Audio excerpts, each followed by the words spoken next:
मन स्यों काज है, मन साधे सिद्ध होए। मन ही मन स्यों कह कबीरा, मन सा मिलिया न कोय। ए मन शक्ति ए मन सियो, ए मन पंच तत्व को जियो। ए मन ले जो उन मन रह, तो तीन लोक की बातें कह।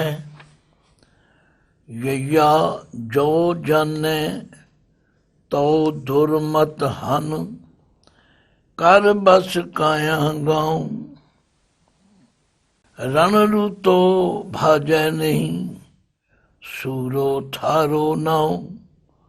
वाहिगुरु जी का खालसा, वाहिगुरु जी की फतेह। गुरु सवारी साध संगत, ਜੀਵਨ ਦੀ ਸਫਲਤਾ ਦਾ ਕਾਰਜ ਮਨ ਨਾਲ ਸੰਬੰਧਿਤ ਹੈ। ਸਾਰੇ ਸੰਸਾਰ ਦੇ ਅੰਦਰ ਸਾਰੇ ਜਗਿਆਸੂ, ਸਾਰੇ ਅਬਰਾਸੀ ਇੱਕੋ ਹੀ ਗੱਲ ਕਹਿੰਦੇ ਹਨ, ਮਨ ਜੋੜਨ ਦੀ ਕੋਈ ਜਾਂਚ ਦੱਸੋ, ਮਨ ਟਿਕਾਉਣ ਦਾ ਕੋਈ ਤਰੀਕਾ ਦੱਸੋ, ਮਨ ਕਿਸੇ ਤਰ੍ਹਾਂ ਕਾਬੂ ਆ ਜਾਏ। वाकई ठीक है, मन वस आवे नानका, जे पूर्ण कृपा होए। भगत कबीर जी इस परथाए बड़ी कमाल की गल कहते। मम्मा मन स्यों काज है, मम्मे अखर द्वारा सिक्ख्या देंदे। जीवन की सफलता का काम मन नाल है, क्योंकि गुरु महाराज ने तो इत्थे तक फरमाया कि जे मन हाजिर है तो जीव हाजिर है, जे मन गैर हाजिर है तो गैर हाजिर।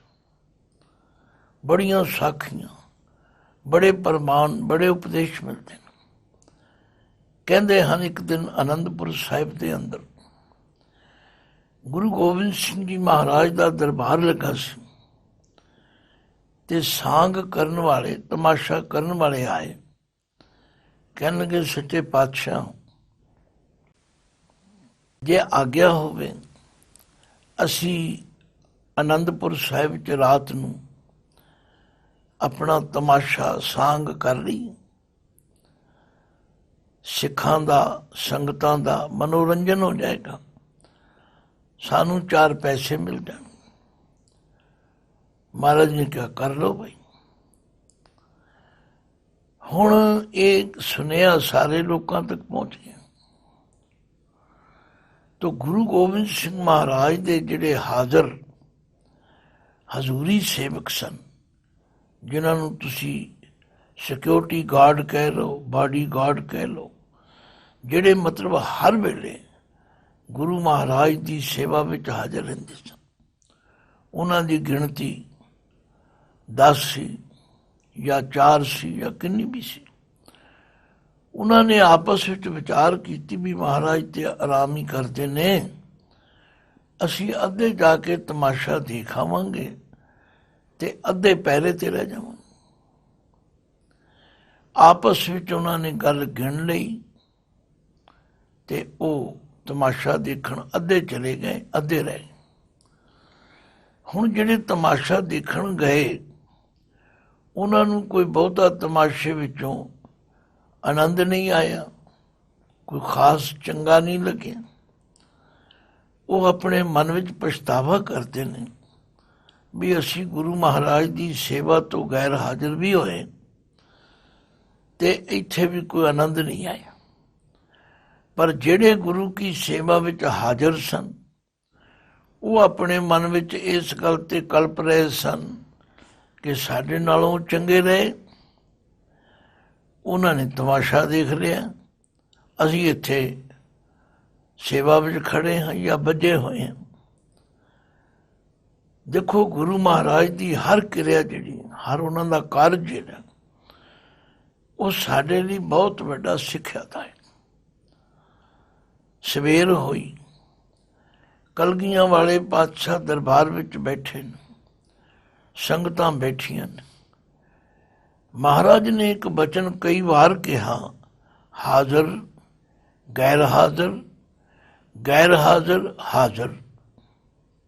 ਸੁਣਿਆ ਤੇ ਤੁਸੀਂ ਕਈ ਵਾਰ ਹੋਵੇਗਾ, ਪਰ ਜਿਹੜੀ ਸਾਹਮਣੇ ਸੰਗਤ ਬੈਠੀ ਉਹਨਾਂ ਨੂੰ ਕੋਈ ਸਮਝ ਨਹੀਂ ਆ ਰਹੀ। ਉਹਨਾਂ ਵਿੱਚੋਂ ਕਿਸੇ ਪ੍ਰੇਮੀ ਨੇ ਖੜੇ ਹੋ ਕੇ ਕਿਹਾ, ਸੱਚੇ ਪਾਤਸ਼ਾਹ, ਇਹ ਬਚਨ ਆਪ ਜੀ ਨੇ ਕਈ ਵਾਰੀ ਕਿਹਾ, ਹਾਜ਼ਰ, ਗੈਰ ਹਾਜ਼ਰ, ਗੈਰ ਹਾਜ਼ਰ, ਹਾਜ਼ਰ, ਕੋਈ ਸਾਨੂੰ ਸਮਝ ਨਹੀਂ ਆਈ। ਤਾਂ ਗੁਰੂ ਗੋਬਿੰਦ ਸਿੰਘ ਪਾਤਸ਼ਾਹ ਹੱਸ ਕੇ ਕਹਿਣ ਲੱਗੇ, ਉਹਨਾਂ ਪਹਿਰੇ ਵਾਲਿਆਂ ਨੂੰ ਬੁਲਾਓ, ਉਹ ਤੁਹਾਨੂੰ ਦੱਸਣਗੇ। ਹੁਣ ਉਹ ਪਹਿਰੇ ਵਾਲੇ ਵੀ ਉੱਥੇ ਮੌਜੂਦ ਨੇ, ਹਾਜ਼ਰ ਹੋ ਗਏ। ਇਹਨਾਂ ਨੂੰ ਪੁੱਛੋ, ਜਿਹੜੇ ਪਹਿਰੇ ਤੇ ਸਨ ਉਹ ਮਨ ਕਰਕੇ ਗੈਰ ਹਾਜ਼ਰ ਸਨ, ਜਿਹੜੇ ਸਰੀਰ ਕਰਕੇ ਗੈਰ ਹਾਜ਼ਰ ਸਨ ਉਹ ਮਨ ਕਰਕੇ ਹਾਜ਼ਰ ਸਨ। ਉਹਨਾਂ ਨੇ ਗਲ ਵਿੱਚ ਪੱਲਾ ਪਾ ਲਿਆ, ਬਾਕੀ ਠੀਕ ਹੈ ਮਹਾਰਾਜ, ਇਹ ਸਾਡੀ ਭੁੱਲ ਹੈ। ਕਹਿਣ ਦਾ ਮਤਲਬ ਗੁਰੂ ਮਹਾਰਾਜ ਤੇ ਕਈ ਤਰੀਕਿਆਂ ਨਾਲ ਸਾਨੂੰ ਸਮਝਾਉਂਦੇ ਨੇ, ਭਈ ਮਨ ਦੀ ਹਾਜ਼ਰੀ ਜਿਹੜੀ ਹੈ ਉਹ ਬਹੁਤ ਜ਼ਰੂਰੀ ਹੈ। ਸਰੀਰ ਕਰਕੇ ਅਸੀਂ ਕਈ ਵਾਰੀ ਗੁਰੂ ਸੰਗਤ 'ਚ ਬੈਠੇ ਰਹਿੰਦੇ ਹਾਂ, ਮਨ ਚਲਾ ਜਾਂਦਾ। ਭਗਤ ਕਬੀਰ ਜੀ ਨੇ ਠੀਕ ਕਿਹਾ, ਮੰਮਾ ਮਨ ਸਿਉ ਕਾਜ ਹੈ। ਇਸ ਜੀਵਨ ਦੀ ਸਫਲਤਾ ਦਾ ਕੰਮ ਜਿਹੜਾ ਨਾ ਉਹ ਮਨ ਨਾਲ ਸੰਬੰਧਿਤ। ਹਰੇਕ ਜੀਵ ਦਾ ਜਗਤ ਵਿੱਚ ਆਉਣ ਦਾ ਅਸਲ ਕੰਮ ਮਨ ਨਾਲ, ਮਨ ਦੀ ਸਾਰੀ ਖੇਡ ਹੈ। ਮਨ ਜੁੜ ਜਾਏ, ਮਨ ਲੱਗ ਜਾਏ। ਇਸੇ ਲਈ ਗੁਰੂ ਅੰਗਦ ਦੇਵ ਜੀ ਨੇ ਬੜਾ ਖੂਬਸੂਰਤ ਕਿਹਾ, ਬੱਧਾ ਚੱਟੀ ਜੋ ਭਰੇ, ਨਾ ਗੁਣ ਨਾ ਉਪਕਾਰ, ਸੇਤੀ ਖੁਸ਼ੀ ਸਵਾਰੀਏ, ਨਾਨਕ ਕਾਰਜ ਸਾਰ। ਬੱਧਾ ਚੱਟੀ ਦਾ ਮਤਲਬ ਹੁੰਦਾ ਮਜਬੂਰੀ ਵਿੱਚ ਕਰਨਾ, ਮਨ ਕਰਕੇ ਨਾ ਕਰਨਾ। ਕਈ ਵਾਰੀ ਅਸੀਂ ਕਰਦੇ ਹਾਂ, ਕੀ ਕਰੀਏ ਜੀ, ਕਰਨਾ ਹੀ ਪੈਣਾ, ਇਹ ਬੱਧਾ ਚੱਟੀ। ਪਰ ਉਹੀ ਕੰਮ ਖੁਸ਼ੀ ਨਾਲ, ਚਾਅ ਨਾਲ ਕੀਤਾ ਜਾਏ, ਫਿਰ ਉਹਦੇ ਕਰਨ ਵਿੱਚ ਆਨੰਦ ਹੋ ਰਿਹਾ। ਤੋ ਗੱਲ ਕੀ ਭਗਤ ਜੀ ਕਹਿੰਦੇ, ਮੰਮਾ ਮਨ ਸਿਉ ਕਾਜ ਹੈ, ਮਨ ਸਾਧੇ ਸਿੱਧ ਹੋਏ। ਮਨ ਦੇ ਸਾਧਨ ਦਾ ਮਤਲਬ ਸਵਾਰਨ ਦੇ ਨਾਲ, ਮਨ ਨੂੰ ਵਸ ਵਿੱਚ ਕੀਤਿਆਂ, ਮਨ ਨੂੰ ਚੰਗੀ ਤਰ੍ਹਾਂ ਮਨਾਇਆ, ਉਹ ਕਾਰਜ ਸਿੱਧ ਹੋ ਸਕਦਾ। ਇਸੇ ਲਈ ਗੁਰਬਾਣੀ ਵਿੱਚ ਦੇਖੋ ਪਾਤਸ਼ਾਹ ਨੇ ਕਿਵੇਂ ਸਮਝਾਇਆ, ਇਹ ਮਨ ਮੇਰਿਆ ਤੂੰ ਸਦਾ ਰਹੋ ਹਰ ਨਾਲੇ, ਹਰ ਨਾਲ ਰਹੋ ਤੂੰ ਮਨ ਮੇਰੇ, ਦੁੱਖ ਸਭ ਵਿਸਾਰਣਾ, ਅੰਗੀਕਾਰ ਉਹ ਕਰੇ ਤੇਰਾ, ਕਾਰਜ ਸਭ ਸਵਾਰਣਾ। ਮਨ ਨੂੰ ਸਮਝਾਇਆ। ਕਿਤਨੀਆਂ ਸਾਖੀਆਂ, ਕਿਤਨਾ ਇਤਿਹਾਸ ਤੁਹਾਨੂੰ ਸੁਣਾਈ। ਭਗਤ ਫਰੀਦ ਜੀ ਦੀ ਮਾਤਾ ਨੇ ਕਿਹਾ, ਫਰੀਦ ਨਮਾਜ਼ ਪੜ੍ਹਿਆ ਪਕਰ। ਉਹਨੇ ਕਿਹਾ, ਅੰਮੀ ਜੇ ਮੈਂ ਨਮਾਜ਼ ਪੜ੍ਹਾਂ ਤੇ ਮੈਨੂੰ ਖੁਦਾ ਕੀ ਦੇਵੇਗਾ, ਤੁਸੀਂ ਕੀ ਦਿਓਗੇ? ਇਹ ਆਮ ਬੱਚਿਆਂ ਦੀ ਆਦਤ ਹੈ, ਜਦੋਂ ਮਾਂ ਕਵੇ ਕੋਈ ਕੰਮ ਕਰਨ ਲਈ, ਮੰਮੀ ਮੈਨੂੰ ਕੀ ਮਿਲੇਗਾ? ਸਿਆਣੀ ਮਾਂ ਨੇ ਸਮਝਾਇਆ, ਜੇ ਤੂੰ ਖੁਦਾ ਦੀ ਯਾਦ ਕਰੇਗਾ, ਇਬਾਦਤ ਕਰੇਗਾ, ਬੰਦਗੀ ਕਰੇਗਾ, ਖੁਦਾ ਤੈਨੂੰ ਸ਼ਕਰ ਦੇਗਾ। ਹੁਣ ਸਾਖੀ ਤੇ ਆਪਾਂ ਸਾਰਿਆਂ ਨੇ ਸੁਣੀ ਹੋਈ। ਗੱਲ ਤਾਂ ਮਨ ਨੂੰ ਚੰਗੇ ਪਾਸੇ ਲਾਉਣ ਦੀ ਸੀ। ਫਰੀਦ ਜੀ ਲੱਗ ਗਏ। ਕਈ ਕਹਿੰਦੇ ਨੇ ਜਦੋਂ ਨਮਾਜ਼ ਪੜ੍ਹ ਕੇ ਹਟਦੇ, ਉਹਨਾਂ ਦੇ ਮਸੱਲੇ ਥੱਲੋਂ ਸ਼ੱਕਰ ਦੀ ਪੁੜੀ ਮਿਲਦੀ। ਖੁਦਾ ਰੱਖਦਾ ਸੀ ਕਿ ਮਾਂ ਰੱਖਦੀ ਸੀ, ਕੋਈ ਰੱਖਦਾ ਸੀ। ਅਸੀਂ ਅੰਬ ਖਾਣੇ ਨੇ, ਬੂਟੇ ਨਹੀਂ ਗਿਣਨੇ, ਅਸੀਂ ਪ੍ਰੇਰਨਾ ਲੈਣੀ ਹੈ। ਪਰ ਉਸ ਸ਼ੱਕਰ ਦੇ ਲਾਲਚ ਵਿੱਚ ਫਰੀਦ ਜੀ ਦਾ ਲੱਗਾ ਹੋਇਆ ਮਨ ਕਿਤੇ ਪਹੁੰਚ ਗਿਆ। फरीदा शक्कर खंड निवात गुड़, माखियों मांझा दुध, सभे वस्तु मिठियां, रब ना पुजन तुद। तुरे तो उत्थों ही सन, पर जदों रस आया फिर वही फरीद जी कह हटे, ठीक है शक्कर भी मिठी है, खंड भी मिठी है, नवात मिश्री भी मिठी है, शहद भी मिठा है, मझ का दुध भी मिठा है, पर हे खुदा तेरे नाम वर्गा कोई मिठा नहीं है। मम्मा मन स्यों काज है, मन साधे सिद्ध होए। हुण गल ते बड़ी स्पष्ट है, ਇਹਦੇ ਨਾਲ ਤੁਸੀਂ ਮੈਂ ਸਾਰੇ ਸਹਿਮਤ ਹੋ ਕਿ ਜਦੋਂ ਮਨ ਕਿਸੇ ਕੰਮ ਨੂੰ ਕਰਨ ਲਈ ਤਿਆਰ ਹੋ ਜਾਏ ਫਿਰ ਇਹਦੇ ਸਾਹਮਣੇ ਕੋਈ ਗੱਲ ਅੜ ਨਹੀਂ ਸਕਦੀ। ਮੇਰੇ ਪਿਤਾ ਜੀ ਤਾਂ ਹਮੇਸ਼ਾ ਕਹਿੰਦੇ ਸਨ, हिम्मत करे इंसान तो क्या हो नहीं सकता, ऐसा कौन सा मसला है जो हल हो नहीं सकता। जे मन करना चाहे फिर तो पहाड़ों नूं चीर दिंदा, फिर तो दरियावां दे वहण रोक के रख दिंदा। मम्मा मन स्यों काज है, मन साधे सिद्ध होए। पर गुरमत दे अंदर तथा भगत कबीर जी के विचारों विच ये हठ योग का मार्ग नहीं है। ये तो मन भी साडा ते मन नूं समझाउणा भी असीं। ये जिहड़े लोग घर छड्ड के जंगलों नूं तुर जाते हैं, असीं जी मन मारन चले, नहीं नहीं इस तरह मन नहीं मरदा। ग्रह तज बन खंड जाइए, चुन खाइए कंदा, अजों बिकार न छोड़ई, पापी मन मंदा। क्यों छूटों कैसे तरूं, भवजल निद भारी। राख राख मेरे बीठुला, जन शरण तुम्हारी। पहली गल है मन नूं तैयार करना। ये गल समझनी कि मन के सहयोग तो बिना असी कामयाब नहीं हो सकते। मम्मा मन स्यों काज है, मन साधे सिद्ध होए। मन ही मन स्यों कह कबीरा, मन सा मिलिया न कोई। कबीर जी कहते हैं मैं तो अपने मन नाल ही गल करदा, क्योंकि मन सा इनू कट्ठा मनसा नहीं कहना, मन वर्गा कोई साथी नहीं है। जे मन लग जाए, जे मन जुड़ जाए, सारे मोर्चे फतेह हो जाते। फिर अगले श्लोक भगत जी कहते ए मन शक्ति, ए मन सीओ। कई लोग पूछते हैं जी मन की है। मन फुरनिया का मजमूआ है, संग्रह है, इकट्ठ। हाँ जिहड़े पासे नूं ला लो। मैनू एक घटना याद है, साडे इस नगर विच एक ब्रह्म कुमारी आश्रम सी ते उन्हां दा यतन हुंदा सी कि वध तो वध लोकां नूं प्रेरिया जाए।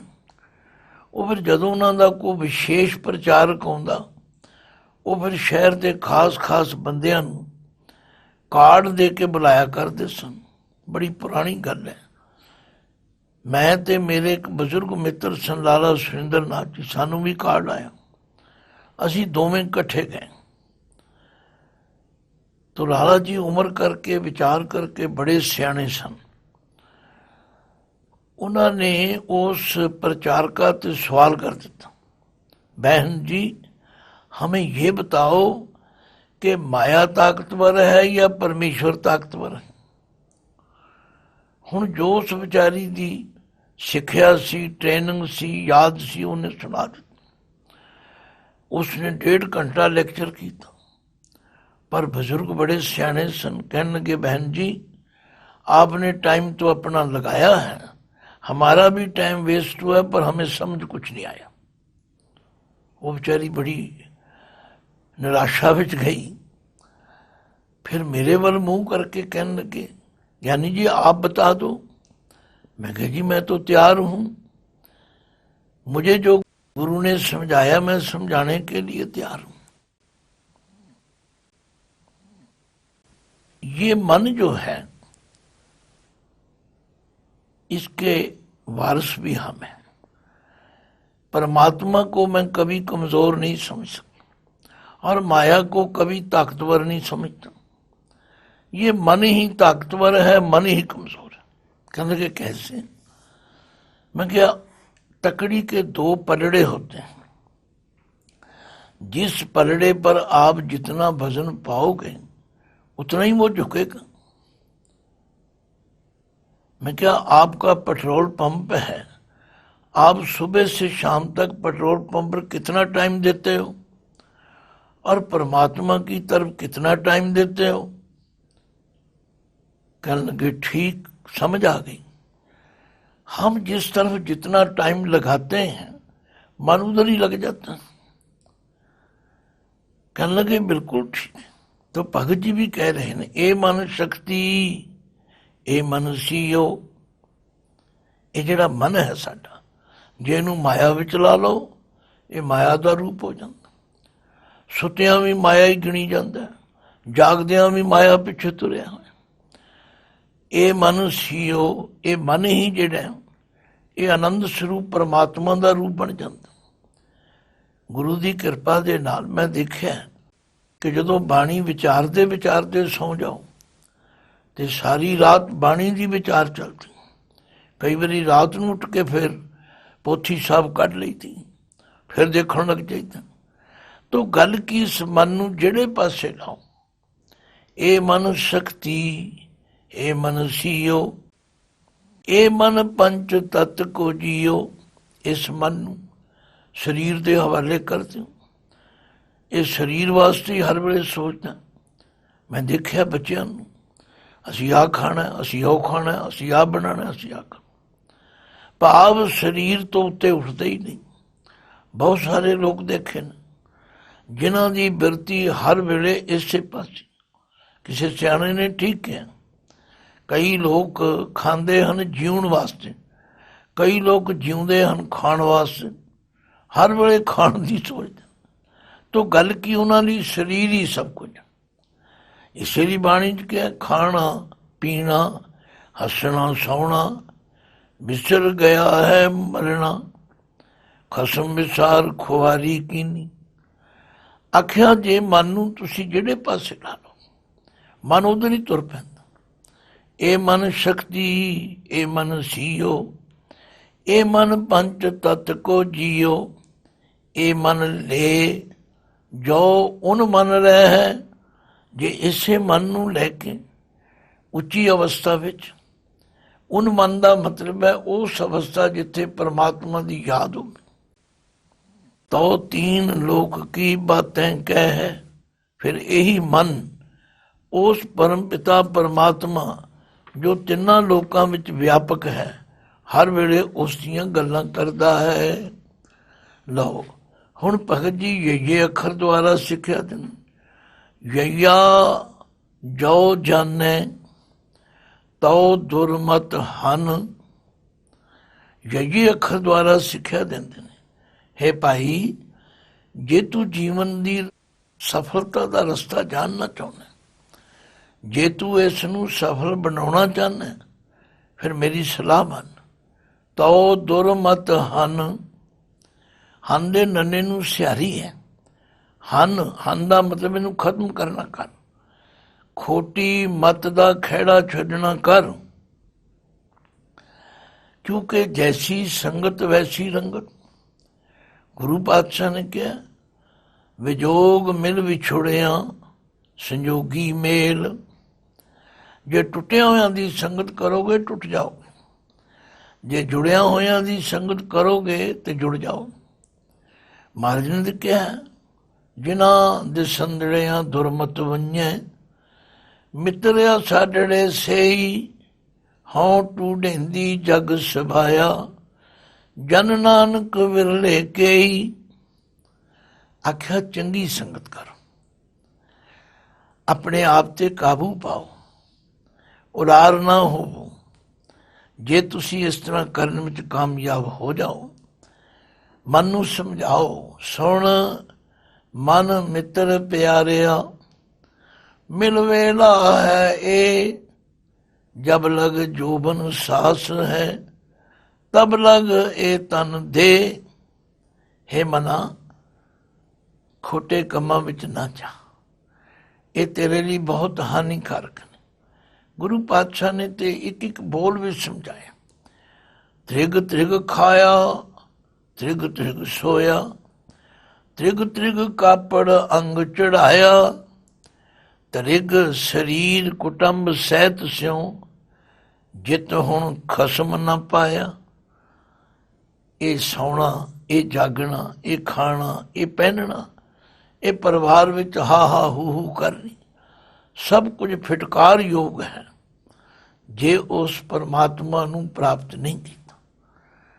ਤੋ ਭਗਤ ਜੀ ਕਹਿੰਦੇ ਨੇ, ਯਈਆ ਜੋ ਜਾਣੈ, ਜੇ ਤੂੰ ਸੱਚਮੁੱਚ ਜੀਵਨ ਦੀ ਸਫਲਤਾ ਦਾ ਰਾਹ ਜਾਣਨਾ ਚਾਹੁੰਦਾ ਤੋ ਦੁਰਮਤ ਹਨ, ਖੋਟੀ ਮਤ ਨੂੰ ਦੂਰ ਕਰ, ਚੰਗਿਆਂ ਦੀ ਸੰਗਤ ਕਰ, ਰੋਜ਼ ਅਰਦਾਸ ਕਰਿਆ ਕਰ। ਸੇ ਸੰਜੋਗ ਕਰੋ ਮੇਰੇ ਪਿਆਰੇ, ਜਿਤ ਰਸਨਾ ਹਰ ਨਾਮ ਉਚਾਰੇ। ਸੁਣ ਬੇਨਤੀ ਪ੍ਰਭ ਦੀਨ ਦਇਆਲਾ, ਸਾਧ ਗਾਵੇਂ ਗੁਣ ਸਦਾ ਰਸਾਲਾ। ਜੀਵਨ ਰੂਪ ਸਿਮਰਨ ਪ੍ਰਭ ਤੇਰਾ, ਜਿਸ ਕਿਰਪਾ ਕਰੇ ਬਸੈ ਤਿਸ ਨੇਰਾ। ਸਹੀ ਗੁਰਮੁਖ ਪਿਆਰੇ ਮੇਲੋ, ਜਿਨ੍ਹਾਂ ਦੇ ਮਿਲਿਆ ਤੇਰਾ ਨਾਮ ਚਿੱਤਾ। ਜਈਆ ਜੋ ਜਾਣੈ ਤਉ ਦੁਰਮਤ ਹਨ, ਕਰ ਬਸ ਕਾਇਆ ਗਾਉ। ਇਸ ਸਰੀਰ ਰੂਪੀ ਪਿੰਡ ਨੂੰ ਵਸ ਵਿੱਚ ਕਰ, ਇਹਦੇ ਵਸ ਨਾ ਹੋ, ਇਹਦੇ ਪਿੱਛੇ ਨਾ ਲੱਗ। ਭਾਵ ਇਹਨਾਂ ਗਿਆਨ ਇੰਦਰੀਆਂ ਨੂੰ, ਇਹਨਾਂ ਕਰਮ ਇੰਦਰੀਆਂ ਨੂੰ ਆਪਣੇ ਵਸੀ ਕਰ। ਰਣ ਰੂਤੋ ਭਾਜੈ ਨਹੀਂ, ਰਣ ਦੇ ਨਾਲੇ ਨੂੰ ਸਿਆਰੀ। ਇਹ ਜ਼ਿੰਦਗੀ ਦਾ ਇੱਕ ਯੁੱਧ ਹੈ, ਇਹ ਜ਼ਿੰਦਗੀ ਇੱਕ ਰਣ ਭੂਮੀ ਹੈ। ਇਸ ਯੁੱਧ ਵਿੱਚ ਜੇ ਤਾਂ ਤੂੰ ਭੱਜ ਨਾ ਜਾਵੇਂ, ਫਿਰ ਤੈਨੂੰ ਸੂਰਮਾ ਕਿਹਾ ਜਾਏਗਾ। ਰਣ ਰੂਤੋ ਭਾਜੈ ਨਹੀਂ, ਸੂਰੋ ਥਾਰੋ ਨਾਉ, ਫਿਰ ਤੈਨੂੰ ਸੂਰਮਾ ਕਿਹਾ ਜਾਏਗਾ, ਫਿਰ ਤੂੰ ਸੱਚਮੁੱਚ ਸੂਰਮਾ ਬਣ ਜਾਏਗਾ। ਐਵੇਂ ਨਹੀਂ ਮਹਾਰਾਜ ਨੇ ਕਿਹਾ ਸੂਰਮਾ ਕੌਣ ਹੁੰਦਾ ਹੈ? ਜਾ ਕੋ ਹਰ ਰੰਗ ਲਾਗੋ ਇਸ ਯੁਗ ਮੈਂ, ਸੋ ਕਈਅਤ ਹੈ ਸੂਰਾ। ਆਤਮ ਜਿਣੈ ਸਗਲ ਵਸ ਤਾਕੈ, ਜਾ ਕਾ ਸਤਿਗੁਰ ਪੂਰਾ। ਤੋ ਭਗਤ ਜੀ ਨੇ ਇਹਨਾਂ 3 ਸ਼ਲੋਕਾਂ ਵਿੱਚ ਸਾਨੂੰ ਜੀਵਨ ਦੀ ਸਫਲਤਾ ਦਾ ਰਾਹ ਵੀ ਦੱਸਿਆ, ਮਨ ਨਾਲ ਸਾਡੀ ਸਾਂਝ ਵੀ ਕਰਾਈ ਹੈ ਅਤੇ ਸਾਨੂੰ ਸਮਝਾਇਆ ਕਿ ਮਨ ਵਰਗਾ ਕੋਈ ਸਾਥੀ ਨਹੀਂ। ਇਹਨੂੰ ਸਵਾਰੋ, ਇਹਨੂੰ ਪਿਆਰ ਨਾਲ ਵੀ ਸਵਾਰੋ, ਇਹਨੂੰ ਗੁਰੂ ਦੇ ਸ਼ਬਦ ਨਾਲ ਵੀ ਸਵਾਰੋ ਤੇ ਇਹਨੂੰ ਚੰਗੇ ਪਾਸੇ ਲਾਓ, ਤਾਂ ਜੋ ਸਾਡਾ ਜੀਵਨ ਸਫਲ ਹੋ ਜਾਵੇ। ਵਾਹਿਗੁਰੂ ਜੀ ਕਾ ਖਾਲਸਾ, ਵਾਹਿਗੁਰੂ ਜੀ ਕੀ ਫਤਿਹ।